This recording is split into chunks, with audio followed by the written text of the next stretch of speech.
Thank you, Power. Thank you for being here. And okay, so now I want to introduce our next group of panelists. Okay, so if I can bring Sue Hemmelrich.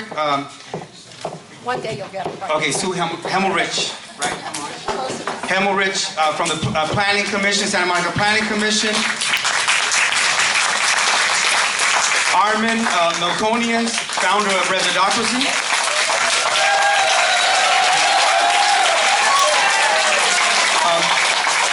Richard McKinnon, Santa Monica Planning Commission. Where's Richard? Thank you, Richard.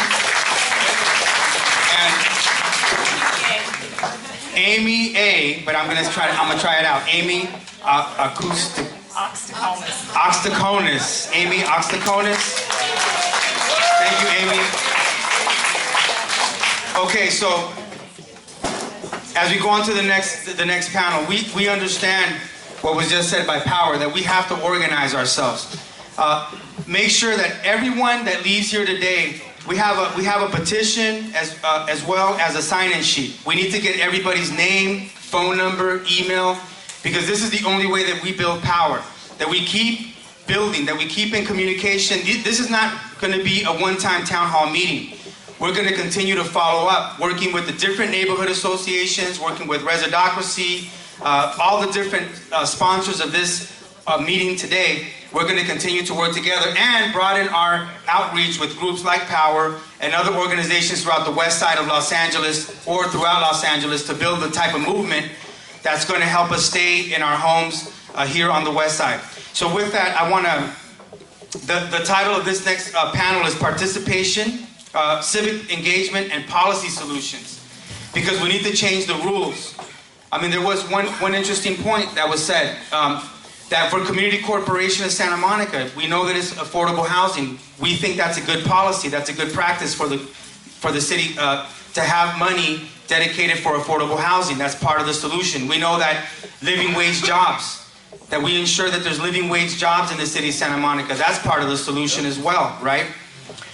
But we know that there are other things that we need to be thinking about. And that's why we have the panel next. And who wants to go first? Sue, you want to go first? Okay. Okay, so we'll go the way we introduced everyone. So Sue, go ahead. So we want to talk about policy solutions and ideas for solutions. So Elena says, but I like her model. Yeah, I like Elena's model since nobody can see me over the table. Okay, thank you. My name is Sue Himmelrich. I'm an attorney at Western Center on Law and Poverty. I'm on the Planning Commission. I carried a Residocracy petition. I supported them. I'm a member of SMER. I'm a member of the Santa Monica Dems. I support the union, and so basically there are so many issues here. Oh, and I work with Denise a lot, so that's always a fun thing from Legal Aid. At Western Center, because we deal so much with issues that cut across people who have lower incomes, one of the major concerns for us at the moment is transit-oriented development. And the reason for that is because there's a lot of financial pressure to build housing and frankly commercial near the train. The problem with it is that they view this as a solution when in fact the only real solution comes from affordable housing. Because people with incomes of less than $25,000 are many times more likely to use public transit than people with incomes over that level. This is something we know. This is something that policy analysts throughout the state are working on all the time. And there have been some minor inroads in helping with these issues. There are a bunch of papers. If you want to look, people are talking about greenhouse gases and displacement.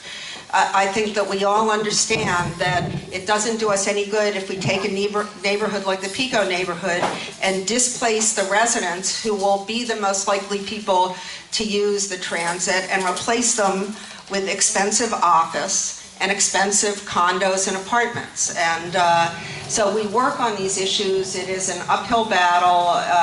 We have bills, we lose them, the governor vetoes them. We had an inclusionary housing bill at the end of last year that would have let us do more with our inclusionary housing. The government vetoed it. There are now some of the things, and I'm just sort of trying to cut through this quickly because I don't have much time. Whenever somebody comes into your neighborhood and is building a rail line or talking about transit, you need to be careful. So for instance, they're talking about doing a Memorial Park area plan. I went to both of the community meetings. And I'm sorry guys, I've been here a few times. I didn't see very many of you guys at these meetings. There were a lot of developers at the meetings. So you need to be there, you need to go, and you need to be heard. Because at the end of the day, what they're going to build is going to be right on your backs. And they will not listen to you. You need to go to the community meetings, you need to talk to the members of the city council, you need to talk to the planning department, and you need, and I agree with everybody, you need to mobilize and make sure that your voices are heard. Now there are a couple of good things happening. There's a new bill coming through the assembly, and I urge you to call your, or to contact your, it's gone through the state senate, so contact your assembly person, and it's called AB 222, and 2222, 4 twos, AB 2222. And AB 2222 will mean that if you have affordable housing, including rent-controlled housing, and somebody wants to elicit or otherwise build something bigger, they will not get a density bonus. Or let me put it this way, we can control whether they get a density bonus. This is a terrific disincentive from tearing things down and building bigger things. So this is important, AB 2222. And finally, there is Senate Bill 1439. This is the bill that is allowing San Francisco to put brakes on ellising of at least some of their properties. You have to own it for more years, you have to hold it for 5 years, you have to disclose ownership. We want that in Los Angeles, and we want it in Santa Monica. And this is something that was specifically aimed for San Francisco because San Francisco said, we have an emergency. Well, we have an emergency here in Los Angeles, and we need to get around that, and we need to insist that we get this bill, AB 1439 or its equivalent, in Los Angeles because... AB or SB? I'm sorry, you're right. It's SB 1439, and thank you. Because... 1 minute? Okay. 2 minutes. No, it's okay, I can do it. We have neighborhood groups in this community. I think that more recently the neighborhood groups have coalesced into a more significant force. I think that we've often been told that the neighborhood groups don't have any real standing in the city. I think that we need to assert the standing of the residents of this city. And when I say it, what I believe that we have people in the city who are sympathetic. It is not everybody in the city who's not sympathetic. I, on the Planning Commission, am sympathetic to these issues. I'm not in a majority, but I'm sympathetic to these issues. But you need to talk to us. If you start seeing people being harassed in your building, you need to call me, call Denise, call Elena. I mean, we need to know before we can do anything. We're seeing, and Denise and I talk about this all the time, an increasing number of inspections that are used to harass tenants. So the landlord does the inspection, it unnerves a tenant, it becomes a volatile relationship, and suddenly you have grounds for eviction. I don't know what we can do about it because I haven't really focused on it, but I guarantee there's something we can do about that kind of harassment. And if we don't know about it, we can't do it. But if you tell us, we will figure out a solution. And I want to thank you for having me back here.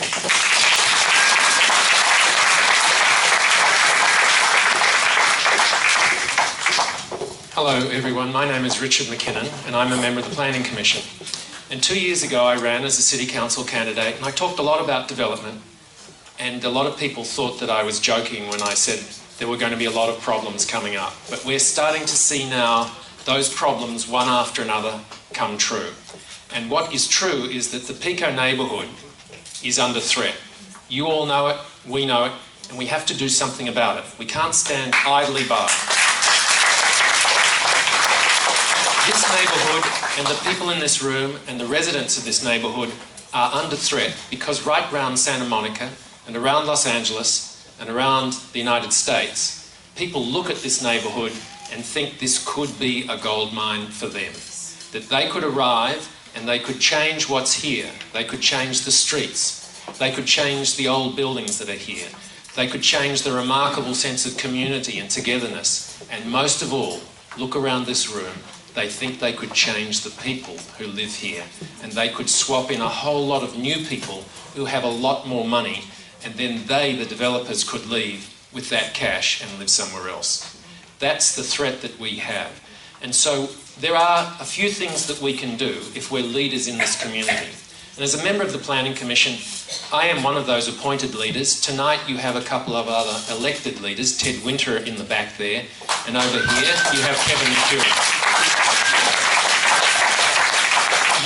They know and we know that we now need to work together to put a fence around the Pico neighbourhood that stops this land grab and this grab for dollars that's going on. So, as a result of what we're seeing and have been seeing for the last several years, I have moved, and with the cooperation of Commissioner Hemmelrich and some of the others, on July 8th the Planning Commission will begin to look at what I've asked them to look at, the Pico Area Protection Zone. And it's a deliberate step to change the conditions under which people can come here. And what I'm asking them to do is to make it harder for developers to remove older property, and the older, smaller property, which attract the smaller rents that so many people here enjoy.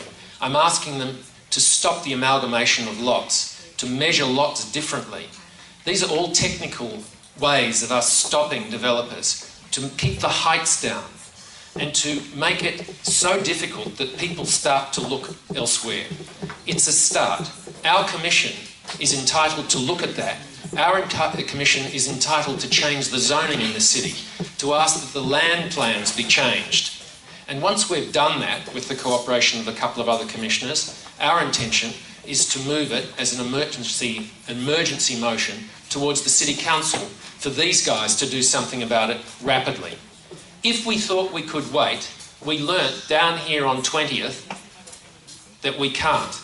We have a building down there that will go up and switch out 15 people who have rent control and live in perfectly acceptable apartments, and switch in 20 people who will be multi-millionaires because they're the only ones who will be able to afford the $1 million condos that are going up there. So we are in the midst of an emergency. The Planning Commission on July 8 will begin to tackle it. The City Council now needs to tackle it as a matter of urgency.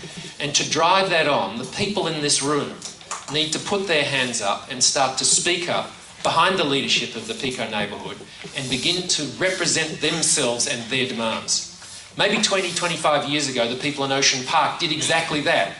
And we have special protections in the city of Santa Monica for the Ocean Park area. They were under threat then. This is the neighbourhood that's under threat now. And this is the moment that the people in this room need to make their voice heard very clearly, very loudly, and for as long as it takes to get the protection in place that you all want and we all know we need to give you. Thank you.